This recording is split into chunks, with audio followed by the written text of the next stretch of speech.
আজ বানাবো সর্ষে ইলিশ। প্রথমে কড়াইতে সর্ষের তেল গরম করে তাতে আগে থেকে নুন হলুদ মাখিয়ে রাখা মাছটা ভাজতে দেব। মাছ ভাজা হতে হতে একটা মশলা বানিয়ে নেব। মিক্সিং বাটিতে 1 চামচ কালো সর্ষে, 1 চামচ সাদা সর্ষে আর 1 চামচ পোস্ত দিয়ে একটু গুঁড়ো করে নেব। এবার তাতে 4টে কাঁচা লঙ্কা আর একটু জল দিয়ে একটা মিহি পেস্ট করে নেব। এদিকে মাছটা হালকা ভাজা হয়ে গেছে, তুলে নেব। ওই তেলে কালো জিরে ফোড়ন দেব।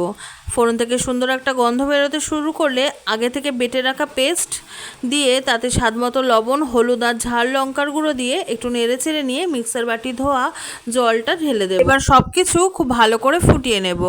এবার আগে থেকে ভেজে রাখা মাছটাও দিয়ে দেব, আরও একটু ফুটিয়ে নেব 3-4 মিনিটের জন্য।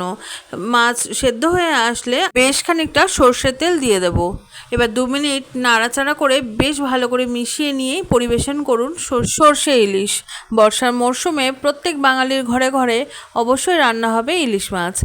একবার ইলিশ মাছের এই রেসিপিটি বানিয়ে দেখুন, আশা করি সকলের ভালো লাগবে।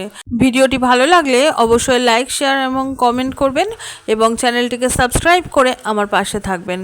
ধন্যবাদ।